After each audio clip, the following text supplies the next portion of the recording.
ফুচকাওয়ালা, দাঁড়াও দাঁড়াও।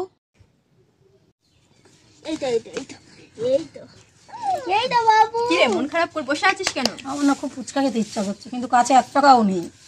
ও ঠিক আছে, চল আজকে ফুচকাই বানানো যাবে। চল চল চলো বন্ধুরা, ফুচকা বানানো যাক। ভিডিওটা শেষ পর্যন্ত তোমরা দেখো। সবাই চ্যানেলটিকে সাবস্ক্রাইব করে দিও, একটা করে লাইক করে দিও। প্রথমে আটাটাকেই চেলে নেব যাতে কোনো নোংরা না থাকে, তারপর সুজিটাকেও চেলে নেব যাতে কোনো নোংরা না থাকে। আটা যতটা দেব তার হাফ পরিমাণ আমরা সুজি দিয়ে নিয়েছি, নিয়ে তাতে আমরা খাবার সোডা দিয়ে দিয়েছি। খাবার সোডা দেওয়ার পরে একটু একটু করে জল দিয়ে মাখিয়ে নেব। বেশি জল পড়ে গেলে নরম হয়ে যেতে পারে, তাই পরিমাণ মতো আমাদের আস্তে আস্তে জল দিয়ে একটা ডো তৈরি করে নিতে হবে। দেখো আমাদের এখানে খুব নরম নয়, খুব শক্ত নয়, একটা ডো তৈরি হয়ে গেছে। তারপর এইভাবে আমরা লেচি কেটে নিয়েছি ছোট্ট ছোট্ট করে। তারপর আমরা এখানে উনুনে করব, তাই উনুন আমরা জ্বালিয়ে নিচ্ছি। তোমরা গ্যাসে চাইলে গ্যাসেও করতে পারো। আমরা কড়া এখানে উনুনে বসিয়ে দিয়েছি। কড়াটা গরম হয়ে গেলে তাতে আমরা তেল দিয়ে দেব।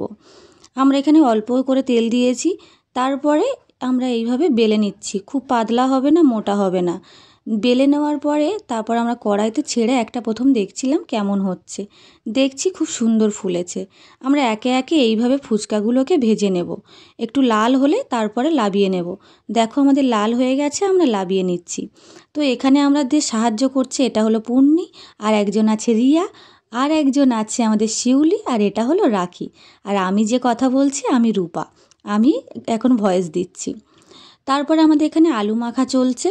তো আলু মাখায় প্রথমে শুকনো লঙ্কা আর নুনটাকে ভালো করে আমরা মাখিয়ে নেব। আমরা ভালো করে এখানে মাখিয়ে নিচ্ছি। মাখিয়ে নেওয়ার পরে আমরা এতে দিয়ে দেব ধনে গুঁড়ো আর জিরে গুঁড়ো। এটা আমরা ভেজে গুঁড়ো করে নিয়েছি, তোমরা এইভাবেই দিতে পারো, এর গন্ধটা খুবই ভালো লাগে। তারপরে আমরা ভেজানো মটর দিয়ে দিচ্ছি। তো আমাদের আগেই ভেজানো ছিল মটরটা, তোমরাও ভিজিয়ে নেবে। তারপরে দিয়ে দিচ্ছি আমরা পেঁয়াজ কুচি, তারপরে দিয়ে দেবো ধনে পাতা, দিয়ে ভালো করে আমরা মাখিয়ে নেব।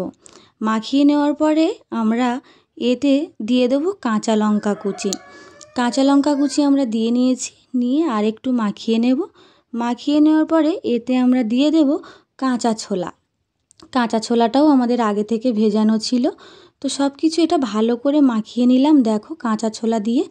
তো এতে কাঁচা লঙ্কা, ধনে পাতা, পেঁয়াজ, ধনে গুঁড়ো সব কিছু মশলা একসাথে দিয়ে আমরা ভালো করে মাখিয়ে নিলাম। আলু মাখা আমাদের শেষ। তারপর আমরা করে নেব টক জল। টক জল করার জন্য আমরা জল নিয়ে নিয়েছি, তাতে দিয়ে দিয়েছি তেঁতুল। তেঁতুলটাকে ভালো করে আমরা এইভাবে ঘষে নেব, যাতে যতক্ষণ টক থাকবে টকটা যেন বেরিয়ে যায়। তারপর পরিমাণ মতো আমরা নুন দিয়ে দেব। নুন দেওয়া হয়ে গেলে আমরা দিয়ে দেব ধনে পাতা। ধনে পাতা দিয়ে দেব, ধনে গুঁড়ো আর জিরে গুঁড়োও দিয়ে দেব। সব কিছু মশলা দিয়ে আমরা টকটাকে দেখে নিলাম সব কিছু ঠিক আছে কি না। তো আমাদের টক গলাও রেডি। এখানে দেখো আমাদের ফুচকাও হয়ে গেছে, আমাদের এখানে আলু মাখা হয়ে গেছে, টক জলও হয়ে গেছে। আমরা সব একে একে সাজিয়ে নিচ্ছি, দেখো ফুচকার ভিতরে আলু ঢুকিয়ে। তো দেখো আমাদের ফুচকা সাজানো হয়ে গেছে। একে একে সবাই খেয়ে জানো সবাই ভালো বলেছে।